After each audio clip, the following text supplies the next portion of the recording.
Welcome to Not Milk Never Milk. Subscribe if you're lactose intolerant.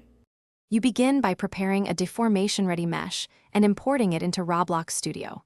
First, open your mesh in Blender or Maya to ensure tidy topology and reasonable triangle count so deformation stays stable. Once done, export as FBX or OBJ and import using Asset Manager. Make sure scale and origin match your rig. You should also create or import a skeleton or attach points now, because later deformation steps depend on consistent bindings and pivot placement for predictable results. Next, bind the mesh to a rig and define how vertices move. You will align an armature or motor 6D chain to the mesh and set a clear rest pose. This ensures deformations compute correctly. Then paint weights or assign vertex groups, keeping influences per vertex to 4 or fewer for performance reasons. Once weights are assigned, export binding data or use Roblox-ready bind scripts.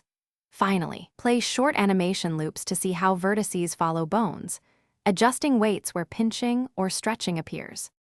To finish, refine deformations and prepare for deployment. You should smooth weight gradients and add corrective blend shapes or helper bones in areas that still collapse during extreme poses.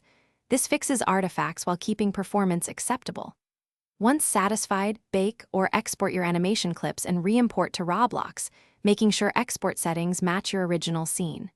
If something goes wrong, check normals, non-uniform scale, bone naming, and that only modified files are re-imported.